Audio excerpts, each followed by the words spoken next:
You ready? Okay. My name is Malcolm Brooks. I'm an author. I live in Missoula, Montana, and Painted Horses is my first novel. Specifically, one of the reasons that I wound up down along Silvertip Creek at all was because of Chukar partridge, which is an introduced game bird species. It's been in Montana since probably I'm going to guess 1920s maybe. And they favor that sort of high desert rim rock, sort of, really steep, wind blasted sort of countryside, and they thrive in certain parts of the American West. They're not very common in Montana, and that's the one sort of small micro region in which they do occur. He took his rifle and looped a hasty sling and set out on a direct line through the sage. The vegetation is sparse, consisting mainly of a species of spindly shrub with narrow gray-green leaves and scattered clumps of short-stemmed grass. The landscape dips and climbs, low-lying flats abutting chaotic jumbles of stone and long fissures rending the earth in two. The Silvertip Creek itself probably didn't historically exist in that kind of canal that it's in now, or it's down 10-foot tall sort of walls to it. I mean, I'm guessing that was probably a matter of erosion from overgrazing. Even if we put birds up in this, I don't know how effectual we're going to be even at shooting at them, let alone getting the camera work. So let's just go hit. I mean, the chukars are known to hang out in the cheatgrass stuff down at the base of the hills, and then they'll run up the hills a lot of times to try to get away from whoever is coming after them if they are able to run. Right. And then you can flush them as they're going up.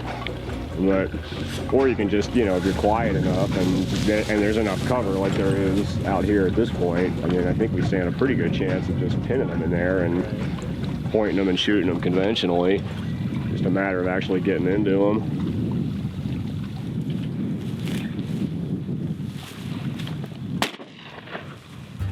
Look out there.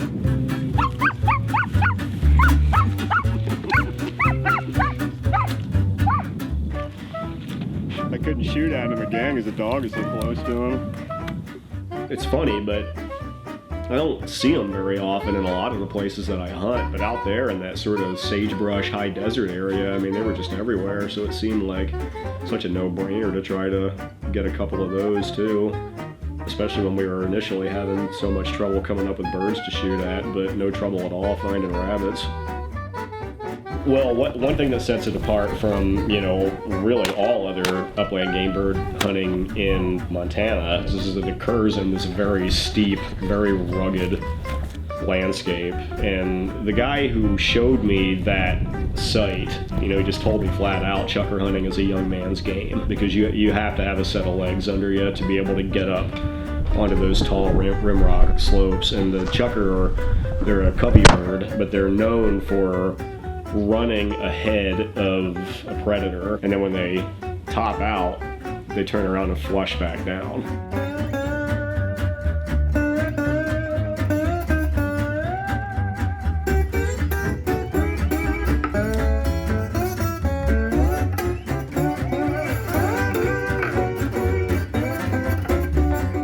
Dude. Yeah, it was super cool. Your first chukar, man. It is, man. He and I were standing in this sort of little bottleneck ravine way the up there, and bear had gone around that outcrop, and all of a sudden right over this window. It was really nifty looking. Well, congrats, dude. Thanks, man. Pretty cool, huh?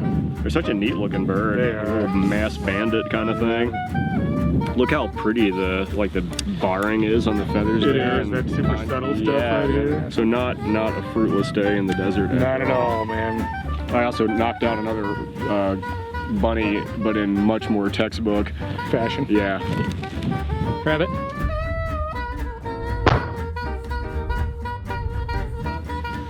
Chukar and bunnies. John H. thumbed the safety and put the rifle to his shoulder in the same motion. The bullet clipped the cock's neck like a stroke of surgery. He skewered the breast over a fire, dense purple meat that dripped and sizzled and that he devoured barely seared on the outside. He checks his snares and finds a fat cottontail, which he dresses and spits at the wagon. Stabbing flavors of spring hormones and sage. Tonight they dine well.